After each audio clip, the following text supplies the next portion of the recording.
Bismillah, elhamdülillah, vahdahu və salatu və selamu alə mən nəbiyyə bədə. Dəyərli müsəlman bazı qardaşlarım, bir zikr vardır ki, əgər 5 yerdə deyilərsə, böyük fəzilətə nail olunar. Zikr belədir. Subhanəkallahumma və bihamdikə, əşhədu ən la ilahə ilə əntə, əstəğfirukə və atubu ileykə. Mənası belədir ki, Allahım, sən pək müqəddəssən. Sənə həmd olsun. Şahidlik edirəm ki, səndən başqa ibadətə haqq yoxdur. Səndən bağışlama diləyirəm və sənə tövbə edirəm. Əgər bu zikr 5 yerdə deyilərsə, böyük fəzilətə nail olunur. Bu yerlərdən birincisi hər bir məclisin sonunda deyilməsidir. Yəni, çünki hər bir insan öz dostları ilə, yoldaşları ilə, qardaş bacılarla bir məclisə oturduqda şübhəsiz ki, orada onun boş danışıqları, faydasız danışıqları və xətalar olacaqdır. Və bu zikirdə onun faydasız danışıqlarına, xətalarına, kaflara olacaqdır. Necə ki, Allah Rasulü sallallahu aleyhi və səlləm buyurdu ki, mən cələsə fi məclisin فكثر فيه لغطه فقال قبل أن يقوم من مجلسه ذلك سبحانك اللهم وبحمدك أشهد أن لا إله إلا أنت أستغفرك وأتوب إليك إلا غفر له ما كان في مجلسه ذلك. Allah Resulü sallallahu aleyhi və səlləm buyurur ki, kim bir məclisdə oturduğu zaman boş sözləri çox olarsa, həmin məclisdən qalxmamışdan öncə Allahım, sən pak müqəddəssən, sənə həmd olsun, şahidlik edirəm ki, səndən başqa məbud yoxdur, yəni səndən başqa ibadət haqq məbud yoxdur, səndən bağışlama diləyirəm, sənə tövbə edirəm deyərsə, həmin məclisdə baş verən xətalarını Allah bağışlayar. Ona görə də hər bir insan, hər bir məclis sonunda öz nəfsinə təşviq etməlidir ki, bu zikri desin ki, orada olan xətalarına və boş-boş danışıqlarına bu zikir kafar olsun.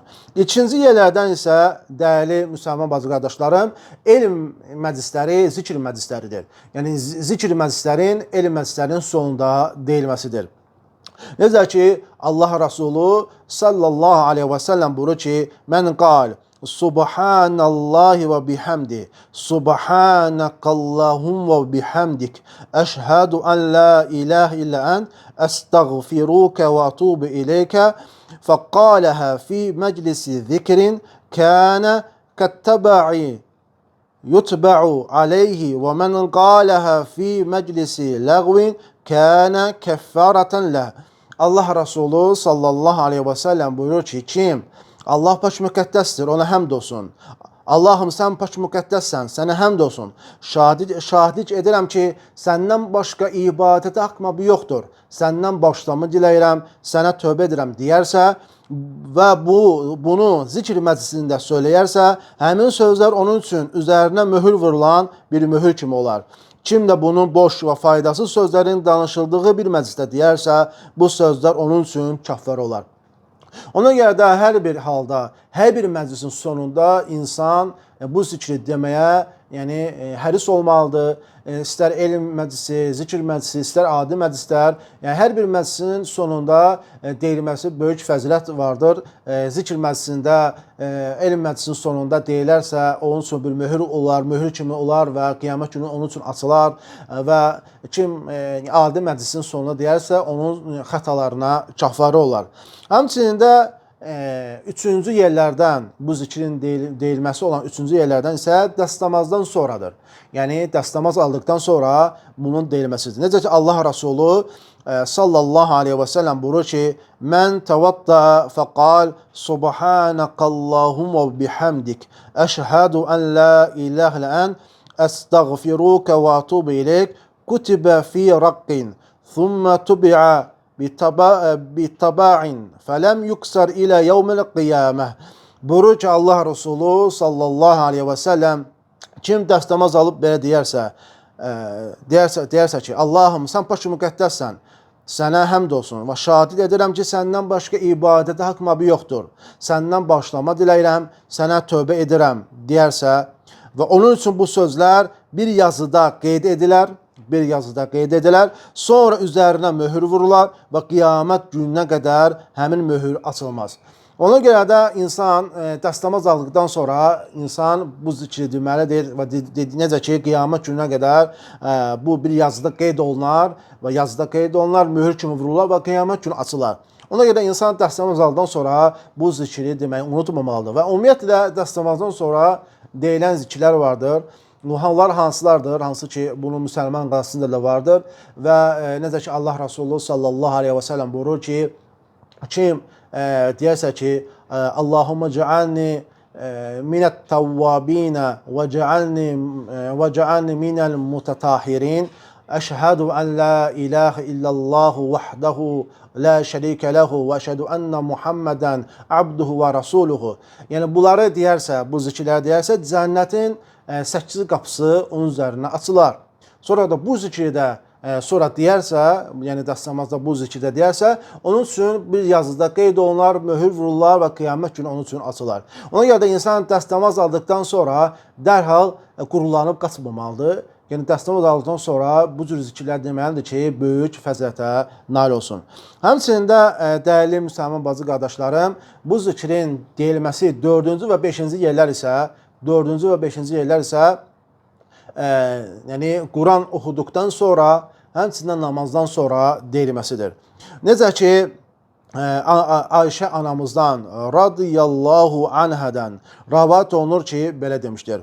Mə cələsə Rasulullahi sallallahu aleyhi və səlləm məclisən və lə tələ Qur'anən və lə sallə illə xətəmə zəlikə bi kəlimətin fəqultu ya Rasulallah.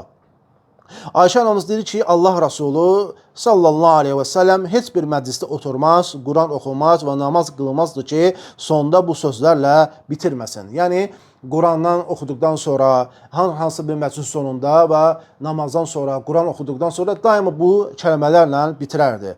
Ayşə anamız deyir ki, mən dedim ki, ey Allahın Rasulü, ya Rasulallah, mə əktərə mə təqulu həzihil kəlimati. فقال صلى الله عليه وسلم نعم من قال خيرا كنا طباعا له على ذلك الخير ومن قال شرا كانت كفارة له سبحانك اللهم وبحمدك لا إله إلا أنت أستغفرك وأتوب إليك. Ayşə anamız deyir ki, mən dedim ki, ey Allah Rasulü, sən bu sözləri çox söylədiyini görürəm və Allah Rasulü sallallahu aleyhi və səlləm belə dedi ki, bəli, kim xeyir söyləyərsə, bu sözlər onun həmin xeyrinin möhrü olar. Kim xeyir söyləyərsə, bu sözlər onun həmin xeyrinin möhrü olar. Kim də şər söyləyərsə, bu sözlər onun üçün kəffərə olar. O da hansı ki zikirdir? Dediyimiz kimi, Allahım sən pak müqəddəssən, sənə həmd olsun, şahidlik edirəm ki, səndən başqa ibadət haqqım yoxdur, səndən bağışlama deyirəm və sənə tövbə edirəm. Yəni, burada hansı gəldi? Yəni, məclisin sonunda biz bunu keçən yerlərdə onu söylədi. Sonra gəldi ki, Quran oxuduqdan sonra. Yəni, Quran oxuduqdan sonra, yəni hansısa bir Quran oxuyursan, Qurandan sonra qutardınsa bu zikri söylürsən. Lakin bəzi insanlar vardır ki, Quran oxuduqdan sonra deyirlər ki, Sadaqallahul azim, yəni böyük Allah doğru söylədi. Yəni, bunu deyirlər və bunun da heç bir əsası yoxdur. Quran oxuduqdan sonra sünnədə varid olmamışdır. Yəni, lakin sünnədə varid olan Quran oxuduqdan sonra Sadaqallahul azim yox. Yəni, Subhanəkallahumma bihamdik, əşhədu ən la ilahə ilə ən, əstəğfiruka və atubu ileyk. Bunu deməkdir, Quran oxuduqdan sonra. Yəni, lakin Sadaqallahul azim demək sünnədə varid olmamışdır. Varid olan budur. Bizim üzərimizə düşən də sünnədə nə varid olubsa, onu tətbiq etməkdir. Və həmçinin də namazın sonunda da namaz zikirlərini qurtardıqdan sonra sonda bu zikri deməkdir ki, Peyğəmbər sallallahu aleyhi ve sellem də bunu söyləmişdir. Və bu beləcə kim 5 yerdə bu zikri söyləyərsə, böyük fəzilətə nail olar və güman edirəm ki, hər bir müsəlman bunu bilib öz həyatına tətbiq edəcəkdir. Bizim üzərimizdə ən əsas düşən odur ki, yəni sünnədə nə var da olsa ona təşviq edək. Yəni filan kəs dedi, filan kəs belə dedi, filan kəs Quran oxuduqdan sonra belə deyib. Yox, ən əsası Allah Rəsulu sallallahu aleyhi və səlləm nə deyib, harda nə edib, bizim də üzərimizə düşən onun dediyini demək, onun etdiyini etməkdir. Sünnəyə sıxı şəkildə bağlanmaq, tutunmaqdır. Və Allah azza və cəllə dua edirəm ki, bu faydanı hər bir üçün faydalı etsin və Allah azza və cəllə hər bizə bu zikri 5 yerdə deməyi nəsib etsin. Subhanakallahumma bihamdik, əşhədu ən la ilahə illə ent, əstəğfiruka və etûbu ileyk.